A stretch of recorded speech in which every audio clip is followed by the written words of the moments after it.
Welcome to the Real News Network. I'm Anton Warnchuk in Baltimore. The number of Palestinians now dead in Operation Protective Edge has exceeded 500, and the deaths included 28 members of a single family who died in a bombing of their house and an IDF attack on the Gaza neighborhood of Shujaiya on Sunday, where as many as 72 Palestinians and 13 Israeli soldiers died in the fighting. At least 100 children have died, with the deaths in the Gaza Strip now occurring effectively at the same rate during Operation Cast Lead. The UN Relief and Works Agency for Palestinian Refugees in the Near East says that as many as 100,000 internally displaced Gazans seeking shelter could soon total 100,000, and at least 1.2 million residents in Gaza are already classified as refugees by the UN. Rumors have also been circulating that Hamas captured an Israeli soldier, though this has been denied by the Israeli ambassador to the UN. 18 IDF soldiers, 2 of them American citizens, and 2 Israeli citizens are now also counted among the dead. Palestinian Authority President Mahmoud Abbas is also meeting UN Secretary General Ban Ki-moon in Qatar as diplomatic efforts continue to reach a ceasefire. Meanwhile, protests against the invasion have been taking place in cities across the world, including London, Madrid, Paris, New York, Chicago, and Washington, D.C. Now joining us to discuss the situation is Vijay Prashad. He's the Edward Said Chair at the American University of Beirut. His most recent book is The Poorer Nations, A Possible History of the Global South. Thanks for joining us, Vijay. Thank you for having me. So Vijay, let's talk about the extent to which this operation against Gaza has occurred. I mean, one might think that after the international condemnation of Operation Cast Lead in 2008 and 2009, and the relatively smaller operation against Gaza and Operation Pillar of Cloud, one might think that the Israelis would avoid such a wide-scale operation against Gaza and cause so many civilian deaths. Well, I'm not sure there was actually international condemnation. After Operation Cast Lead, the United Nations empaneled a very important commission headed by Sir Richard Goldstone, the South African jurist. The report that was produced by this commission basically suggested that there needs to be a little more investigation, but in all likelihood, Israel had committed war crimes against the people of Gaza. There was intense diplomatic pressure by the Israelis and by the United States. Thanks to the WikiLeaks cache, we know that the United States envoys around the world lobbied countries. I looked at the India section very closely. They lobbied countries to make sure the Goldstone report was basically put on a shelf in the UN library. Mr. Goldstone felt so much pressure himself that he recanted from what he had put his name to. So if in a situation where Israel has had an evidence trail showing possibilities of crimes against humanity, if it could get away with that, why would Israel feel any sense of accountability or obligation to the truth? It can continue to prosecute a war with impunity. So after 2009, they hammered Gaza in 2012, utilizing mysterious ammunition. At that time, every time there's any kind of war, we become military experts. I learned for the first time about white phosphorus. We learned about dime, this dense inert material that's utilized in the munitions, which goes into the skin, etc. So in other words, there is no international pressure, there is no international commitment to holding Israel accountable for actions which the United Nations has repeatedly called a very, very troubling, atrocious, and in the context of the Goldstone report, war crimes. So let's then talk about some of the diplomatic efforts that seem to be going on right now as we speak. Jordan made a proposal at the UN Security for the UN Security Council to meet, and the president of the Palestinian Authority, Mahmoud Abbas, is meeting with Ban Ki-moon right now in Qatar. Do you think that a ceasefire is going to come out of any of these diplomatic efforts? Well, it will not. I mean, the first thing to say is the so-called ceasefire proposal from Egypt was not really a ceasefire, because there was no process by which it was produced. It was a unilateral declaration by the Egyptians. Ceasefires are very complicated. They require a great deal of discussion. They require parameters to be created.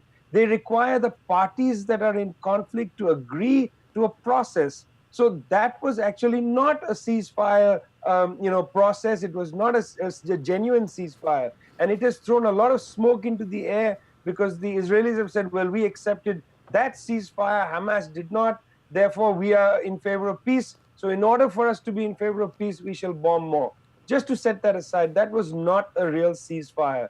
There are actually three opportunities that are ongoing, and none of these looks at all like it's going to be to bear any fruit in the short term. Yes, of course, you're right. The Jordanians have been banging a resolution around the UN, the UN building in New York City. They are not being taken seriously. There was an emergency meeting held on Sunday. No movement came on that resolution. And just to point a finger around that question, it has surprised me greatly that the Russians and the Chinese haven't taken that resolution, perhaps drafted a shorter resolution, something that simply says, pursuant to responsibility to protect, we hold all member nations, should go out there and create a no-fly zone in Gaza. If the Russians and Chinese, drawing from the Jordanian resolution, had produced something like this, it would have forced the hand of the United States, which is giving, in a sense, a blank check to Israel to operate as it will. And this brings us to the second effort. This is being led by Secretary of State Kerry. Now, Secretary of State Kerry on Fox News on Sunday demonstrated the double ethics of the United States government. On the one side, in an unguarded moment, he criticized Israel and said, "We've got to go there, we've got to stop this." It wasn't clear exactly what he meant by go there. I had thought what he was trying to say is go to Tel Aviv, because the Americans need to go to Tel Aviv principally for the reason that it is Israel that's the belligerent power here. And that is why a Russian or Chinese resolution would have embarrassed the Americans to put pressure on Israel to back off from this murderous campaign. Of course, that's not going to happen. Mr. Kerry instead is going to say that pressure needs to be put on Hamas, which brings us to the third, initiative that's ongoing, which is that the Secretary General of the United Nations has decided to go to Qatar. He's in Qatar now. He went bizarrely on a plane provided by the United Arab Emirates, not something that often happens.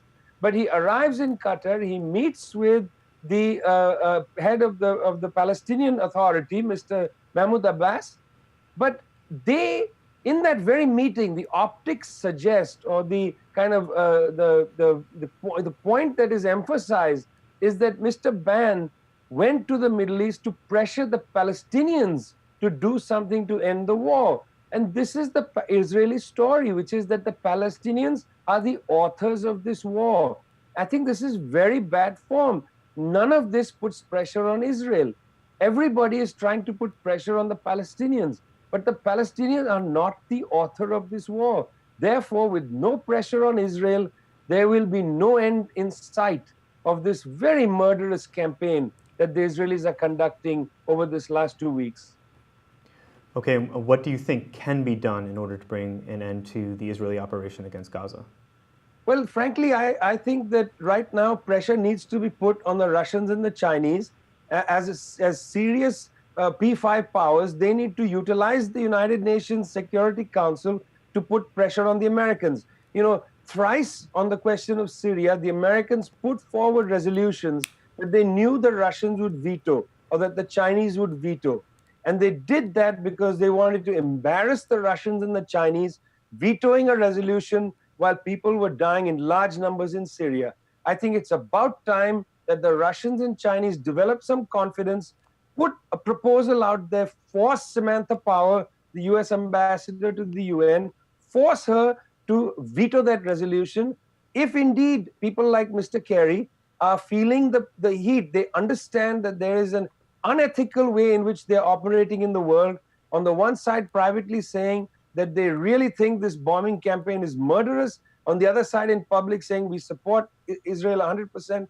There needs to be pressure on this, ethical dilemma, so-called, that the Americans are sitting on. And that can only come from the Chinese and the Russians. There has to be pressure on them. of course, there has to be enormous pressure on the world's capitals. People are fed up with the blank check that Israel gets from the United States to operate as it will against the Palestinians. So these major demonstrations around the planet are very important because they are an indicator that the people who think they govern the planet are out of sync with the people over whom they feel like they have legitimacy. Okay, Vijay Prashad, thank you so much for joining us. Thank you.